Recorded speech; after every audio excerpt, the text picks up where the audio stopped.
Welcome to part 22 of this video on the immune system. Okay, so in this video what we're going to now look at is the process of B-cell activation, which is absolutely essential for the humoral adaptive immune response. Okay, so firstly let me just remind you of where we've got to with the humoral adaptive immune response so far. So remember, we start off with an extracellular pathogen that we want to launch a humoral adaptive immune response against.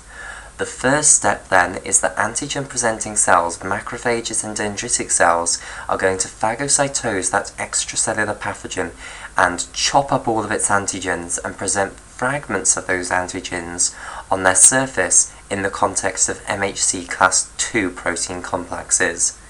They are then going to migrate from the affected tissue to lymph nodes through lymphatic vessels, and in the lymph nodes they're then going to find CD4 positive T cells which have correct T cell receptors to actually be able to bind to those MHC complexes with those peptide fragments from the antigens in their peptide binding grooves.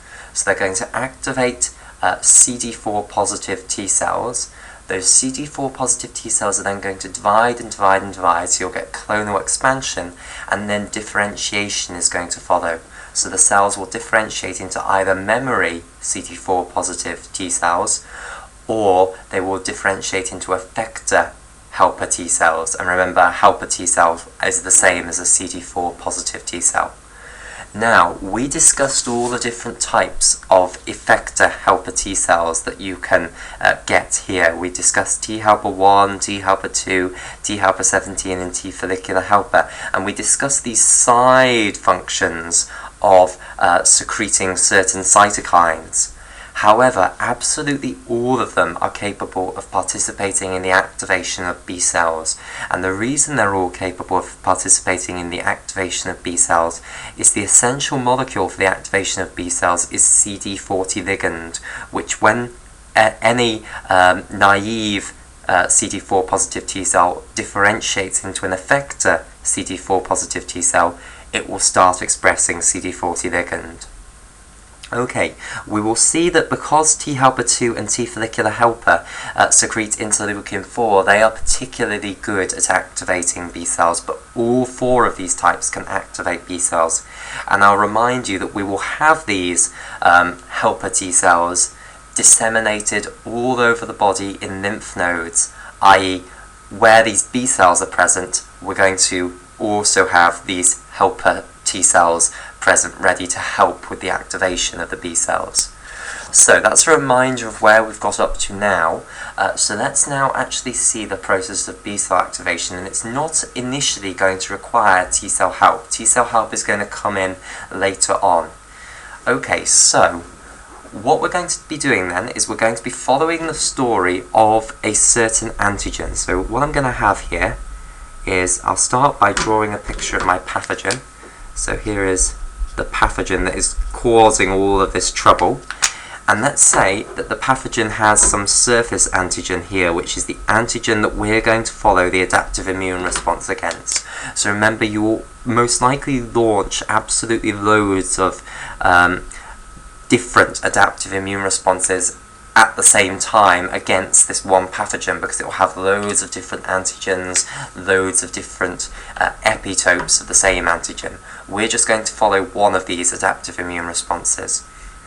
So we're going to have this antigen here in green, and let's suppose that we have launched a T cell response against some fragment of this antigen. What we're now going to do is launch a B cell response against an epitope of this antigen, and those T cells that are directed against some fragment of this antigen will help in the activation of the B cells that are directed against an epitope of this antigen. Okay, so how then is the presence of this pathogen going to actually lead to the activation of the B cells? Well, remember, the B cells are present in the lymph nodes. Now, in order for the B cells to receive the first signal that they need to activate them, they need to actually see their antigen in the intact state. So that antigen is not going to be delivered to them by antigen-presenting cells, because remember, the antigen-presenting cells, they deliver it in a non-intact state. They deliver it in fragments on MHC proteins. Okay, they are involved in the activation of T cells, not the activation of B cells. So what actually needs to happen is either the full-blown pathogen or a fragment of the full-blown pathogen with lots of the antigen molecules bound on it needs to actually come to the lymph nodes. And the reason this can happen is because lymphatic vessels are draining the affected tissue, and some of the pathogens will actually end up going into those lymphatic vessels and therefore coming to lymph nodes. So let's say that either our entire pathogen or a fragment of the pathogen is actually going to make its way to the lymph nodes. So I'll just write this down.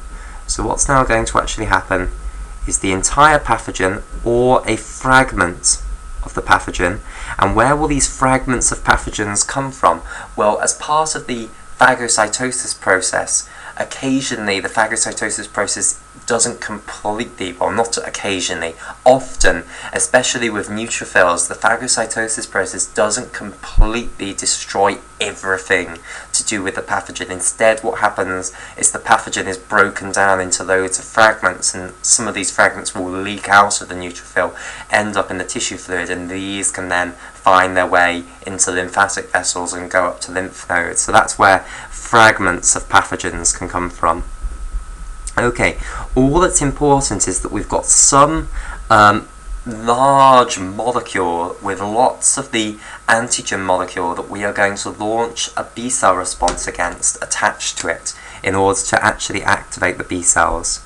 So we need either the pathogen or fragments of the pathogen to come into the lymphatic vessels. So let me just draw this. So we'll have a fragment of the pathogen here. So this can represent a fragment of the pathogen with lots of the antigen molecule attached to it. So I'll just colour this in red here. And these molecules, these little squares, are once again the antigen molecules in green here. So this is a fragment of the pathogen.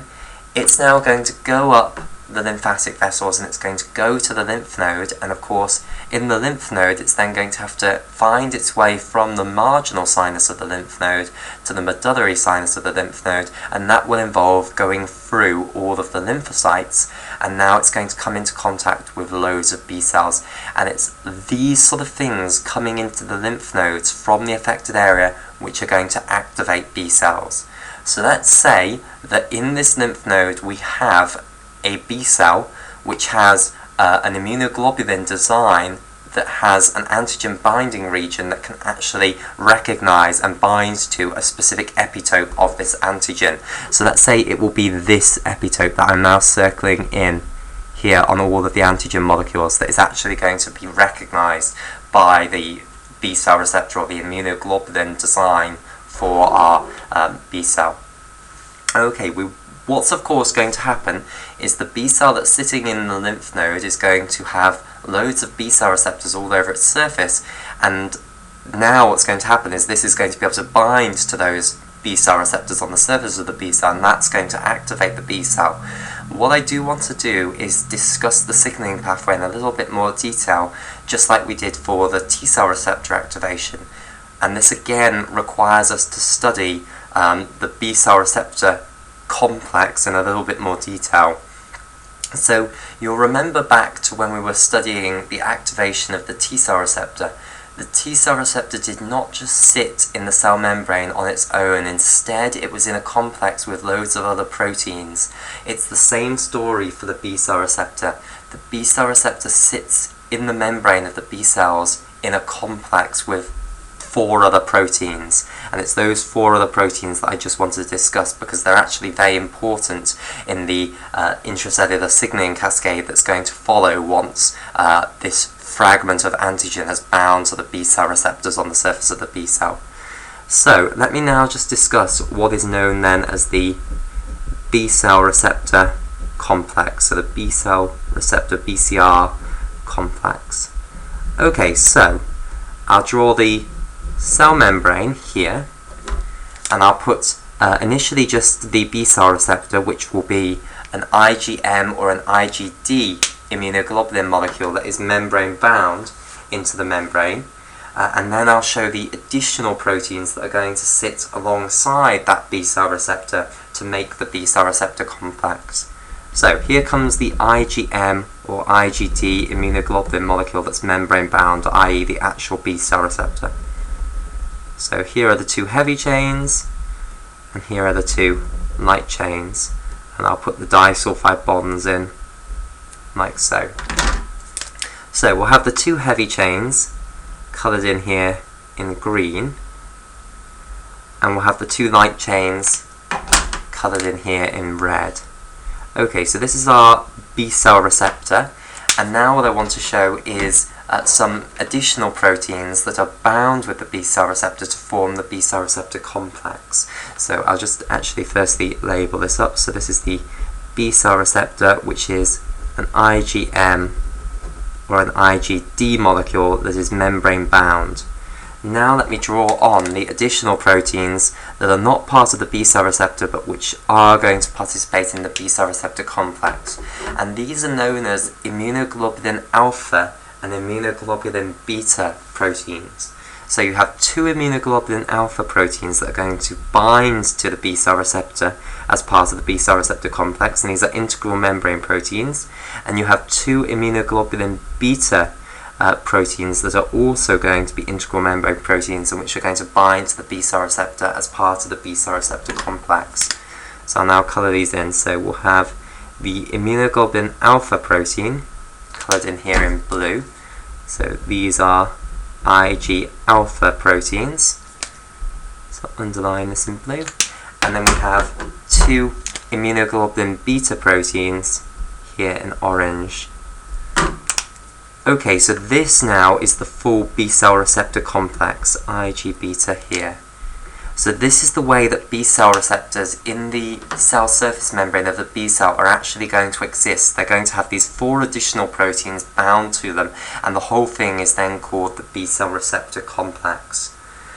Okay, so now that we've discussed the B cell receptor complex, let's actually now discuss the full activation pathway for our B cell.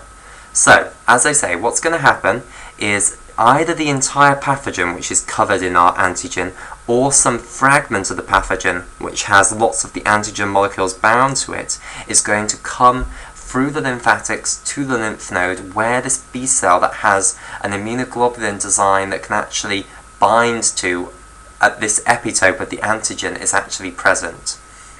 And what's now going to happen is loads of the B cell receptor complexes that are in the membrane of the B cell are going to bind to this fragment of the antigen, this fragment of the pathogen, and therefore we're going to get aggregation of B cell receptor complexes in the cell membrane of the B cell, and that is really important for the activation of the B cell. Indeed, this is a process known as clustering. The clustering of the B cell receptor complexes is then going to trigger the activation of the intracellular signaling cascade that will deliver signal 1 for the activation of B cells. So let me now actually show this. So we'll have here the cell membrane of our B cell, and now let me draw in two separate B cell receptor complexes. In reality, you'll probably end up with far more than just two B cell receptor complexes clustering together, but this will get the concept across, I hope.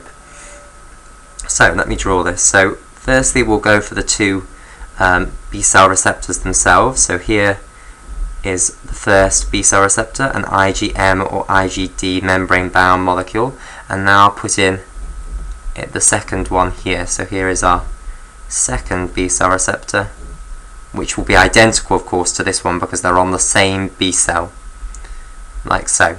Okay, now let me actually put in the pathogen fragment here with the actual antigen present here, and you can see the specific epitope that this B cell receptor actually can recognize of this antigen binding in the antigen binding region of the B cell receptor. So I'll colour this in. So here are our antigen molecules in green that are attached to this fragment of the pathogen that has come up to the lymph node through the lymphatic vessels. So here it is in red. Okay, so now let's colour in the B-cell receptors. So we'll change the colours slightly because I've coloured the antigen in green. So we'll have the heavy chain of the B-cell receptor in blue. And although this is very close, I don't mean to imply that this is binding here. Remember, this antigen binding site here is identical to this antigen binding site, and therefore it would want to bind to an identical epitope. So this is a different epitope of the antigen, and therefore it wouldn't be able to bind to that. Okay, so that isn't supposed to imply that that's binding there. So those are the immunoglobulin heavy chains, and we'll have the immunoglobulin light chains here in pink. Okay, let's now add on the other proteins that are part of the B-cell receptor complex, so the Ig alpha and the Ig beta integral membrane proteins. So here they are sitting alongside their B-cell receptors, and we'll colour those in yellow and orange, I think. So Ig alpha I'm now going to do in yellow, so this is this one now, and we'll have Ig beta still in orange. Okay, so I hope this picture is clear. So we are getting lots of B-cell receptor complexes clustering together, very close together in the cell membrane of the B-cell, and the reason is that they are all binding to antigen molecules that are part of this fragment of the pathogen. So this is why it's necessary for something that has a lot of the antigen molecules bound to it to actually make its way to the lymph node in order to activate the B cells, because you do need to get this clustering of B-cell receptor complexes in this way, and therefore you do need some sort of molecule that has lots of the antigen bound to it in order to actually activate the B cell. So a pathogen with loads of surface antigen molecules on it would do, or just a fragment of the pathogen with lots of this antigen molecule bound to it would certainly do. Okay, so this is the clustering process of the B-cell receptor complexes then in the cell membrane of the B-cell. What is now going to happen then? So once we've got these clustered B-cell receptor complexes, it can then activate an intracellular signaling cascade, and this is very similar to the intracellular signaling cascade that we saw in the case of the T-cell receptor. It's going to involve lots of cytoplasmic tyrosine kinases, different cytoplasmic tyrosine kinases to the ones that we saw in the case of the T-cell receptor, at least to start with. In fact, the spleen tyrosine kinase is going to be involved here again. So let me now describe what's going to happen. So for reasons that aren't completely understood, when the B-cell receptor complexes cluster in this way, certain cytoplasmic tyrosine kinases like to come and bind to the immunoglobulin beta protein, so Ig beta here in orange. So once you've got clustering of the B-cell receptor complexes, certain cytoplasmic tyrosine kinases suddenly gain the ability to bind to the immunoglobulin beta protein. So I'm going to show this here. So here they come up from the cytoplasm, and now they've bound to the immunoglobulin beta proteins in this clustered collection of B-cell receptors. And specifically the cytoplasmic tyrosine kinases which can do this are the thin cytoplasmic tyrosine kinase and the lin cytoplasmic tyrosine kinase. So these are two different cytoplasmic tyrosine kinases, but they're both capable of doing what I'm describing here, i.e. binding to the immunoglobulin beta proteins of the B-cell receptor complexes once the B-cell receptor complexes have clustered together in the membrane. And as I say, the reason that they're actually capable of now binding to the immunoglobulin beta proteins isn't completely understood, but we do know that this is an empirical fact of what happens. Okay, right. So thin or lin is going to come and bind to the cytoplasmic aspect of the immunoglobulin beta proteins on the B-cell receptor complex cluster here. And what's now going to happen is they're going to start phosphorylating tyrosine residues on the intracellular aspects of loads of the proteins here, specifically on the immunoglobulin beta and immunoglobulin alpha proteins. So let me draw these here. So let's just have a few tyrosine residues represented by these lines here. So what's now going to happen is our thin or lin enzyme is going to now gain the ability to phosphorylate these tyrosine residues. So we're going to get lots of tyrosine residues phosphorylated on the intracellular aspect of the immunoglobulin alpha and immunoglobulin beta proteins. Then these phosphotyrosine residues, just like in the case of the T-cell receptor intracellular signaling cascade, they can recruit to the underside of the membrane another cytoplasmic tyrosine kinase, and this is the same one that we saw in the T-cell receptor cascade. It's the spleen tyrosine kinase. So this is the SYK enzyme, spleen tyrosine kinase. So up comes the spleen tyrosine kinase from the depths of the cytoplasm, and that's recruited to the underside of the membrane by binding to these phosphotyrosine residues on these proteins of the B-cell receptor complex. Okay, and now that doesn't activate the spleen tyrosine kinase yet. In order to activate it, what has to happen is the Fin or Lin cytoplasmic tyrosine kinase, it has to phosphorylate that special tyrosine residue of the spleen tyrosine kinase in order to activate it. So now what's going to happen is you're going to get phosphorylation of the spleen tyrosine kinase because it's so close to the Fin or Lin cytoplasmic tyrosine kinases. So all of this is just about bringing the spleen tyrosine kinase very close to one of these cytoplasmic tyrosine kinases of the Fin or Lin type that can then phosphorylate its tyrosine residue and activate it. And now that's going to activate the spleen tyrosine kinase, and the spleen tyrosine kinase will now go on and phosphorylate loads of other proteins, and it will carry the signal further. And it will actually deliver what we will call signal 1 to the inside of the B cell. So this is signal 1 of B cell activation now. And I'm not going to go into the pathway anymore, we will just summarize it as now that the spleen tyrosine kinase enzyme is activated inside the B cell, it will deliver signal 1 to the B cell. Okay, now, in order for this B cell to be activated fully and to go on and divide and divide and divide and produce a huge, great population of identical B cells, it needs to also receive signal 2. And signal 2 is the one where it requires T cell help. It requires help from the effector helper T cells. Okay, so how is it going to get help from the effector helper T cells? Well, what it now has to do is it has to endocytose this fragment of the this fragment of the pathogen which has lots of the antigen molecules bound on it, and it has to process that. It has to break down the antigens into fragments, and it then has to present those fragments on MHC class II proteins to the effector helper T cells, and now those effector helper T cells will recognize that this B cell is worthy of their help because it's presented on its surface MHC complexes with the fragment that they are specifically targeted against, and then they will deliver the help to the B cell that the B cell needs. They will let their CD40 ligand bind to CD40 on the surface of the B cell, and that will deliver signal 2 to the B cell. So let me now let me talk you through this in more detail then of what's going to happen.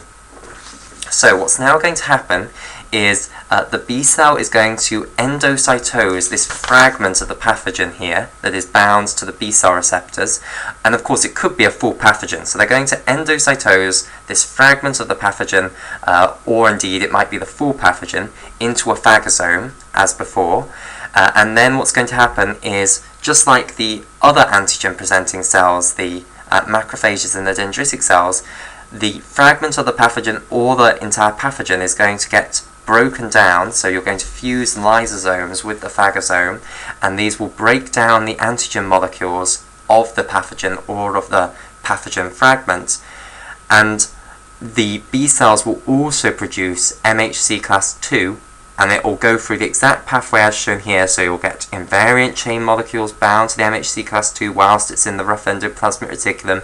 It'll be moved up to the Golgi apparatus, then into secretory vesicles, and then it will join the phagolysosome here. The invariant chain will get broken down, and now peptide fragments from the antigen will be replacing the invariant chain in the peptide binding groove, and will now have MHC class II complexes with fragments of this antigen in their peptide binding grooves going to the cell membrane. So the key thing to understand here is what these B cells are now going to do is they're going to process this antigen that they've bound to and which has delivered signal 1 to them, and they're going to present fragments of it on MHC class II proteins on their surface. And this is how those effector helper T cells can recognize that these are B cells that actually do warrant their help. Because effector helper T cells, they can't just help any old B cell. It's got to be a B cell that is targeted against the same antigen as those effector helper T cells are targeted against. Remember, the effector helper T cells, they are targeted against a specific fragment of a specific antigen of the pathogen. The B cells that they are going to deliver help to have to be targeted against an epitope of that same antigen. Okay, and this is how everything fits together. This is how these B cells that are targeted indeed against an epitope of this antigen are going to receive help from the appropriate helper T cells. Okay, so let's now go through this process. So, I will now draw my B cell here.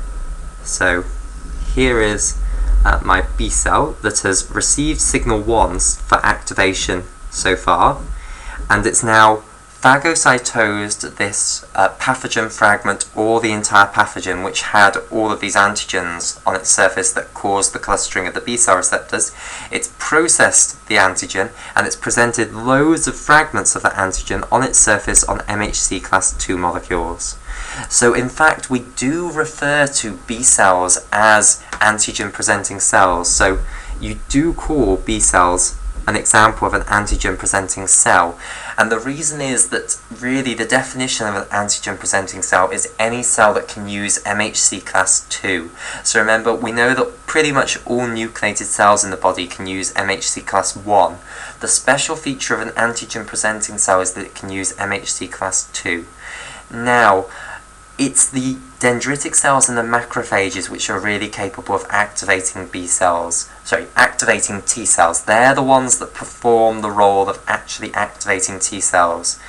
The B cells, we do refer to them as antigen presenting cells, but they are antigen presenting cells in a different context to the context of the macrophages and the dendritic cells.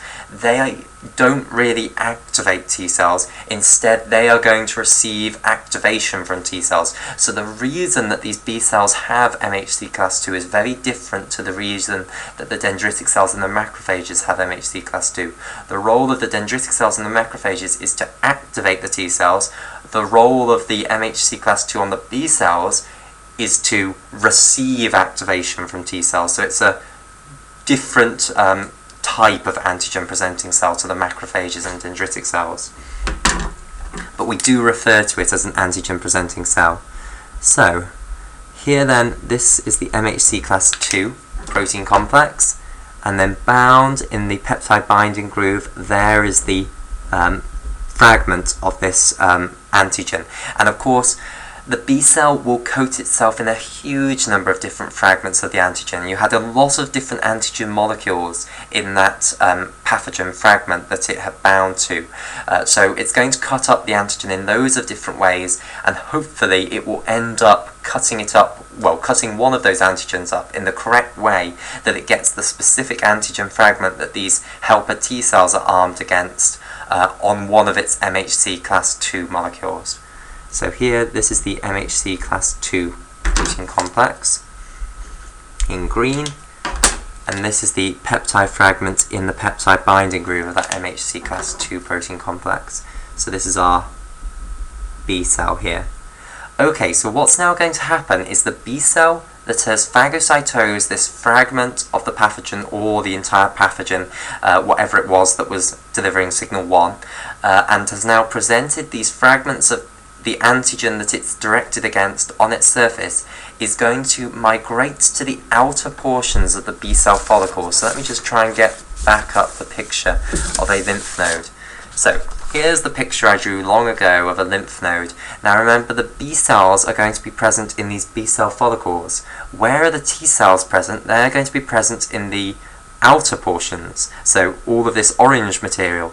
So in order for the B cells to be able to meet the T cells, they need to migrate to the edge of the B cell follicles, and that's what's going to happen now. So these B cells that have actually got antigen to present to helper T cells, they're going to migrate to the edge of the B cell follicles. So migration out to the edge will follow, and hopefully what's now going to happen is it will be able to meet one of these effector helper T cells that has a T cell receptor that can bind to this, i.e. that is targeted against this specific antigen fragment.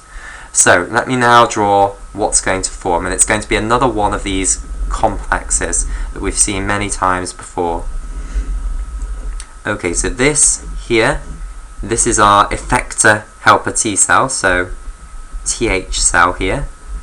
And I'll just put the important bit, which is that it's an effector helper T cell, so it will either be T helper 1, T helper 2, T helper 17, or T follicular helper.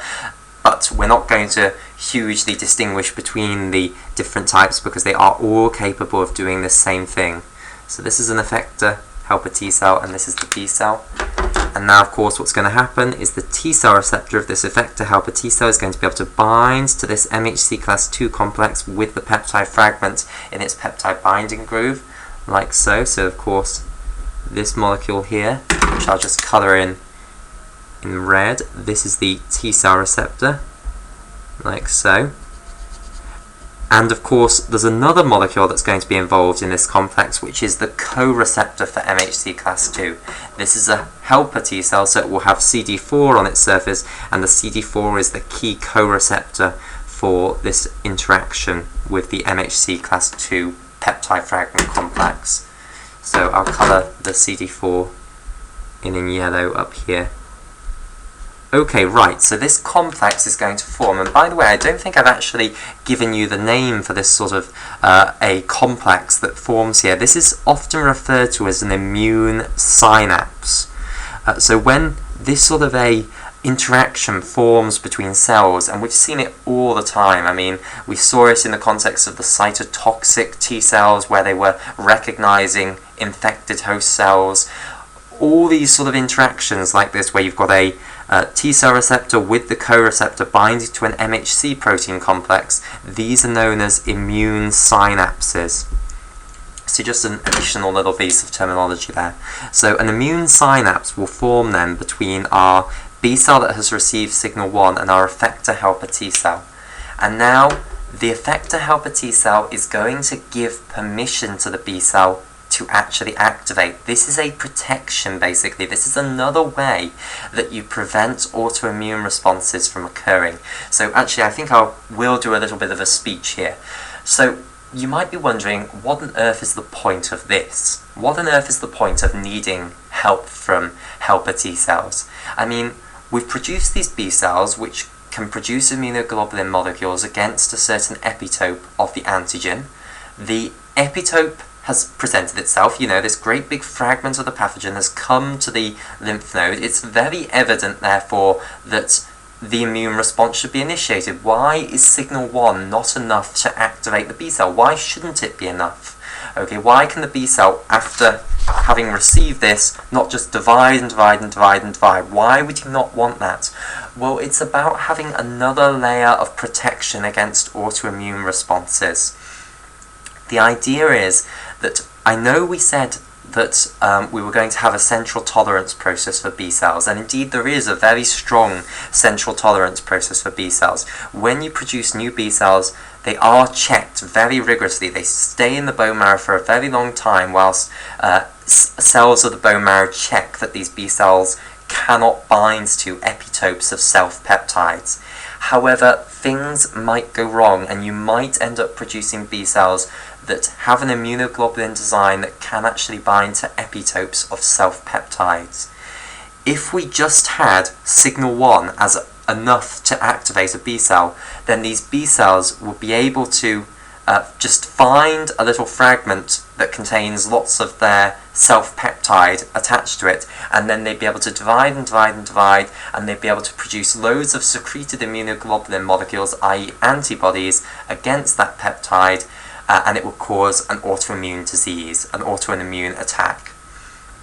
This way, we have another checkpoint, because in order for the B cells to actually activate, you have to make sure that there is also a T cell response. So basically it's just another checkpoint. We're saying that in order to activate the B cell response, you have to make sure that you also have got a T cell response. So in order to get an autoimmune disease involving antibody production, therefore, you would have to have something going wrong with B cell tolerance and also something going wrong with T cell tolerance. So you would have had to produce an immune response in both T cells and B cells to actually get the autoimmune response. So it's just a checkpoint, basically. We need to have got T cell and B cell activation in order to get full B cell activation. So I hope that sort of gives you some motivation as to why effector helper T cells need to be involved in the activation of B cells and why all of this process is necessary. Okay, so here is the effector helper T cell that is armed against the fragment of this antigen, and it will have been activated because of the presence of the pathogen, as we've seen as part of the humoral adaptive immune response. Now what's going to happen is it's going to say, okay, this is fine, this isn't an autoimmune response, I am an effector helper T cell that is directed against, a pathogen fragment, and therefore this B cell is directed against an antigen that is from the pathogen, therefore we can give it permission to activate. That's what this is all about. The helper T cells give the B cells permission to activate. So what that permission is actually going to take the form of is they have on their surface this CD40 ligand protein, which I'll just colour in here in yellow, and this is going to bind to a very important receptor on the surface of the B cell, which is of course called CD40. So here on the surface of the B cell is a receptor known as CD40. The CD40 ligand molecules on the surface of the effector helper T cell will bind to the CD40 proteins on the surface of the B cell, and this will now deliver signal 2 to the B cell. So this is signal 2 of B cell activation. And if B cells receive both signal 1, which remember came from the clustering of the B cell receptors when the B cell came in contact with that fragment of the pathogen, and it receives signal 2, then it can now activate. It can now start dividing and dividing and dividing, and it will form what is known as a germinal center, but we'll come on to that in the next video. For the rest of this video, I just want to say a few more things. Firstly, what I want to say is what will happen to the B cell if it just receives signal 1 and not signal 2. So if you just receive signal 1 and not signal 2, then what that would suggest is that there has not been a T cell response initiated against the antigen that the B cells are now receiving signal 1 from. So what that suggests is that potentially this is an autoantigen, and that T cell tolerance has not failed, whereas B cell tolerance has failed. So it suggests that the B cell has produced an immunoglobulin that is actually capable of binding to some self-peptide, i.e. tolerance for B cells has failed, but that because there isn't a T cell response, therefore T cell tolerance has worked. You have not produced T cells that can recognize fragments of that self-peptide, and that's why the T cell response isn't there. So if you just receive signal 1, then you can probably guess what it's going to cause. It's going to cause anergy, B cell anergy. So if the B cell just receives signal 1 and not signal 2 within a short period of having received signal 1, then what it's going to do is it's going to go into an anergic state, which is where it doesn't die, but it will never ever be activated. It will just live out its life and then never ever be activated, no matter what you do to it. Even if later on you do give it signal 1 and signal 2, it still will not be activated. It goes into a state where it can never ever be activated, and this is a way of protecting yourself against autoimmune responses. So it will just live out its life quiescently, and then eventually it will be removed from the bloodstream, and hopefully you won't produce any more of that B cell clone ever again. Okay, so that's what happens if you just receive signal 1, and that hopefully further nails home this message that signal 2, well, the need for signal 1 and signal 2 is all about just trying to make sure that you don't launch a B-cell response that is an autoimmune B-cell response. Because in order now to launch an autoimmune B-cell response, you have to get failure of B-cell tolerance and T-cell tolerance, which is less likely. Okay, so the final thing that I want to say is the role of interleukin-4. So remember I said that the reason that the T follicular helper effector helper T cells and the T helper 2 effector helper T cells are better or particularly good at activating B cells is that they produce this cytokine interleukin-4. Interleukin-4 also helps deliver signal 2. It makes signal 2 stronger, if you like. It's a very strong signal to make the B-cell divide. Now, CD40 ligand is good enough with CD40, but if you like, interleukin-4 just boosts signal 2. It acts to create a little bit of a boost on this signal, and it will make the B-cell divide even more, if you like. Okay, so that's why T follicular helper and T helper 2 effector helper T cells are particularly good at providing help to B cells that are trying to activate. Okay, so what's now going to follow signal 2? Well, as I say, the B cell has now got permission to actually activate, and it will start dividing and dividing and dividing and dividing in the B cell follicle of that lymph node, and it will produce what is known as a germinal center. And it's the topic of germinal centers that we will move on to in the next video. So I'll just put the title here and we'll do it in the next video. So it will form a germinal center, which is just a very obvious mass of B cells in the lymph node. Indeed, what's happening here is B cell clone expansion, basically. This is another example of clonal expansion for the B cell population. Okay, so we'll talk about germinal centers and what actually happens in germinal centers, so things like somatic hypermutation and class switching in the next video.